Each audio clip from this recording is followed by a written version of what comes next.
¿Ya tocamos fondo? Pregunta, interrogante.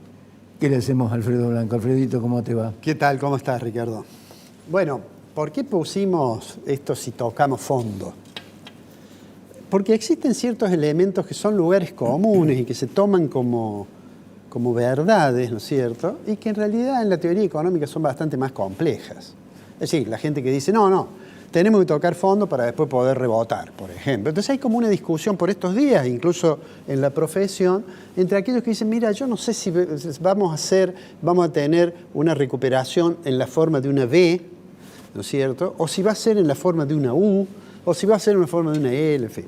Digo, lo más importante sería, además de discutir sobre cuestiones geométricas, digamos, sería discutir si efectivamente la situación que tiene la economía argentina hoy, ¿qué se puede ver hacia adelante? Está claro que el principal problema con el cual se enfrentó, digamos, el gobierno de Milei, bueno, es el escenario macroeconómico caracterizado por un sector externo con muchos problemas, sin reserva, un nivel de precio que se venía acelerando y un nivel de actividad que explicaba que Argentina no generara empleo formal privado desde el año 2012. O sea, una situación, digamos, ese es un escenario bien complejo. Perdona, 2% del año 2012 generó el empleo privado, 33% el empleo público.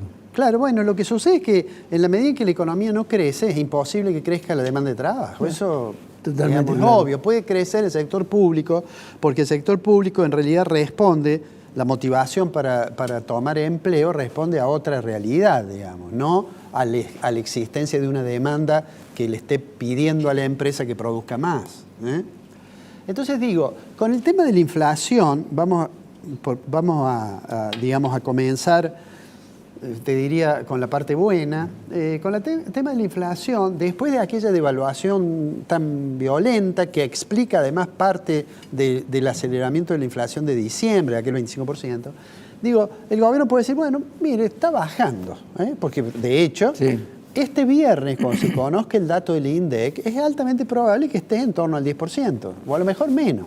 Es más, si uno mira el relevamiento de expectativas de mercado del Banco Central, allí la estimación que hay es que de acá a 60 días la inflación va a ser de un dígito. Entonces eso es una buena noticia. Ayer la Ciudad de Buenos Aires dio a conocer su índice que le dio 13,2%. Entonces digo, bueno, en realidad no importa si 10% le dio a los almaceneros. Correcto. 10,4. Claro. En realidad no importa si es 10, 11 o 9. El gobierno puede decir, mire, acá hay una tendencia que viene baja. Sí. Nosotros dijimos cuando esto comenzó que más allá del discurso del presidente que con tanta frecuencia cita a autores de lo que en la economía se conoce como la Escuela de Viena o la Escuela Austríaca, de Mengen para acá, que es de 1870, los cita a todos, terminando con Rothbard. Más allá de ese discurso, el programa económico no está inspirado en eso, ¿no? Claro. Está más inspirado en lo que eran los programas más o menos ortodoxos de la década del 60 del Fondo Monetario. Sí. Lo que sucede es que el Fondo Monetario, que tuvo varias experiencias fallidas Argentina, el Fondo Monetario fue modificando algunas cosas. Es más, se arrima más a caballo. Y ahora uno se sorprende de que funcionaria del fondo diga, bueno, tengan un poco de cuidado con los más vulnerables, digamos, cosa que es impensada que alguien fuera a decir por allá por el año 60, o el año 58, 59, cuando Frondizi puso en marcha el plan de estabilización aquel tan famoso, digamos, ¿no? Sobre todo cuando empezamos a pensar en esos ajustes bruscos del tipo de cambio. Sí. Pero bueno, eso es con respecto a la inflación. Pero la pregunta es, ¿tocamos o no tocamos fondo? Nosotros dijimos en diciembre, y lo volvimos a decir en enero, que todo apuntaba a que este ajuste draconiano que hay del gasto público, que tiene que ver, mostramos los números, con que básicamente impacta sobre el gasto previsional y sobre el gasto salarial, y entonces eso es lo que sienten quienes perciben jubilaciones o pensiones. Por eso hay quienes dicen, funciona más la licuadora que la motosierra. Pero lo concreto es que eso además plantea una interrogante sobre la sustentabilidad. Voy a volver a dar un ejemplo que dimos ya hace varios programas. Uno puede tener mucha consistencia entre lo monetario, lo fiscal y lo cambiario. Uno mira la cantidad nominal, la cantidad real de dinero en la economía y dice, mira, en realidad me están controlando. Uno mira en términos reales, hay contracción monetaria de la base monetaria. Uno puede decir, bueno, hicieron una devaluación muy grande, se tomaron como un colchón, porque pensaban seguir una estrategia de devaluar por debajo de la inflación, que es lo que hicieron, el crawling peg de 2%, pero se mantiene. Muchas veces dijimos, el tema es llegar a abril, es un puente, porque a partir de abril hay mayor disponibilidad de dólares por las exportaciones, y también uno puede decir, y bajaron el gasto público y lograron superávit fiscal, tanto primario como financiero, en el primer mes, ¿no? Ahora dijimos, hay una cuarta columna que tiene que ver con, yo diría, la tolerancia social y la capacidad de generar consenso para tener volumen político que permita sostener el programa económico. Ahí es donde estas situaciones que estamos viendo ponen algún interrogante. Mira, esto es de Ferreres. Yo siempre prefiero los datos oficiales, pero lo que pasa es que ese índice que tenemos acá, que es índice general de actividad, correspondiente al mes de febrero de 2024, generalmente anticipa lo que va a ser el índice que se llama EMAE, estimador mensual de la actividad económica, que va a sacar el INDEC. Y ahí ves que ha tenido en febrero una caída del 6% con respecto al mes anterior, con respecto al año anterior, y acá tenés la variación mensual, y mira el acumulado de 2024, ya está casi 6 puntos. Casi 6 puntos. Bueno, si uno mira la industria, todavía la situación es más grave, porque el indicador del total de la actividad económica incluye algunos sectores que no han tenido tanto problema, por ejemplo el sector agrícola, digamos. Ahí tenés, febrero cae interanual 8,1, la variación mensual 0,4, lleva acumulado 7,5, ¿no? Bueno, esto es febrero, todavía no tenemos datos de marzo.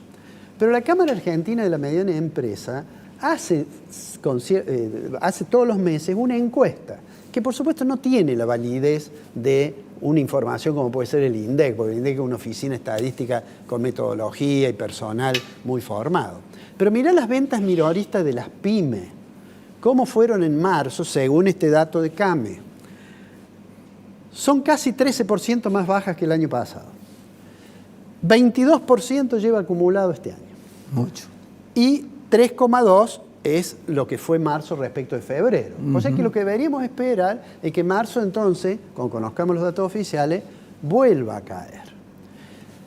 Si miramos en el tiempo, que es la siguiente imagen que vemos, esto está puesto así, esto también tiene como fuente la encuesta de CAME, el mismo dato recién. Acá en la punta está el 12,6 que veíamos recién de caída. Como ves, allí esta caída tan brusca que ocurre a partir de noviembre y diciembre del año pasado. Y bueno, aunque ahora no es tan severa como fue enero y febrero, de todos modos 12% es una caída muy corta.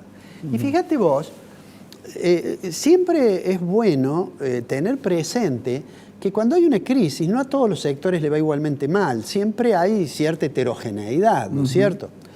Sin embargo, a medida que la crisis avanza, de alguna manera va afectando a todos los sectores. Y mira, este es el índice de ventas minoristas de las pymes, y si vos te fijas son todas negativas. Lo que ves en azul es la variación correspondiente a marzo con respecto a marzo del año pasado.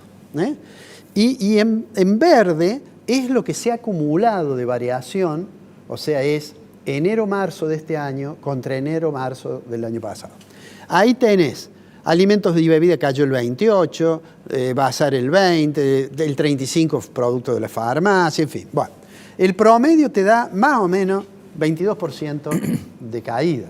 Y el único sector que aparece allí con una ligera mejora, 4,9 digamos acumulado, es el indumentario. Pero todos los otros, ferretería, material de construcción. Hace unos meses nosotros mostramos también el indicador sintético de la actividad de la construcción, que se derrumbaba como consecuencia que una parte de ese indicador captura la información sobre obra pública. Sí. Y como el gobierno decidió parar toda la obra pública o disminuir significativamente los pagos, eso también explica. Entonces, digo, está claro que este proceso tiene un impacto inmediato sobre el nivel de actividad. ¿Sí? En algún momento, Ricardo, la caída del nivel de actividad se traslada al mercado de trabajo. Pero hay un espíritu de época que yo creo que hace que la gente esté dispuesta a tolerar esta cosa. Y fíjate, este dato, ayer Jorge Jacobe me mandó el informe mensual. Fíjate vos lo que pasa, esto lo digo simplemente por una afirmación. Un colega, que es José Luis Esper, Sí. enojado con Axel Kicillof, dijo no le paguen los impuestos. Una cosa extraña que un funcionario llame a una rebelión fiscal. Yo pensé que eso iba a ser, además de claramente, digamos, criticado por el gobierno, porque el gobierno tiene que recaudar impuestos, pensé que además por el conjunto de la sociedad. Pero sin embargo hay como un espíritu, no sé si es un espíritu de época, no sé cómo llamarle, un clima, que fíjate vos que cuando le han preguntado en esta encuesta, que son 2.500 casos, cuando le han preguntado, ¿usted se rebelaría fiscalmente? ¿Estaría dispuesto a rebelarse? Fíjate vos que hay casi un 19% que dice, sí, hay que dejar de pagar los impuestos porque son abusivos. Y a eso, un 42% dice, sí, a algunos impuestos sí. ¿Ah? Digo, eso denota una crisis muy grave, me parece que del conjunto de la sociedad, porque desde que surgieron los estados nacionales, digamos, se supone que hay algo con que sostenerlos. No importa si uno tiene una idea más de que el Estado sea una monarquía constitucional, una democracia, o sea, el Leviatán, no importa, pero hay que sostenerlo de alguna forma. Hemos llegado a un punto en que creo que buena parte del discurso que dice que todo lo del Estado es malo, e incluso que a veces se llega a afirmar que el Estado es una especie de asociación criminal, hace que la gente tome ese tipo de actitudes. Sí. Y ese ingrediente, aunque no es un ingrediente de la economía, es un condimento esencial para pensar que va a ser muy difícil el diseño y la ejecución de un programa que garantice de manera sustentable el crecimiento de la economía argentina y que pueda aminorar, aunque sea, la vergüenza que tenemos que tener cuando miramos los datos de pobreza e indigencia. Pero es lo que tenemos. ¿Sabe qué pasa? ¿A dónde se asienta, digamos, de alguna manera el proyecto de Milei? En el mal gasto precisamente de todo esto. Sí, la gente reacciona, es decir, ¿para qué voy a pagar? ¿Para que se gasten la guita en corrupción, en 20.000 millones en los seguros seguro de nación, en 3.500 millones cobrar comisiones espurias? No, eso es así. Es más, en esta misma encuesta, cuando se presentan las imágenes y demás, se muestra, por ejemplo, que Milei y la vicepresidenta tienen una imagen favorable un poquito mayor que Milei, pero muy alta. Es decir, que la gente, aún aquella que tiene dificultades porque no puede corregir sus ingresos a la misma velocidad que los precios, está dispuesto a decir, bueno, vamos a aguantar. Lo que pasa es que ese discurso que condena todo, en realidad en algún momento, cuando se pierde la esperanza, puede ser muy complicado.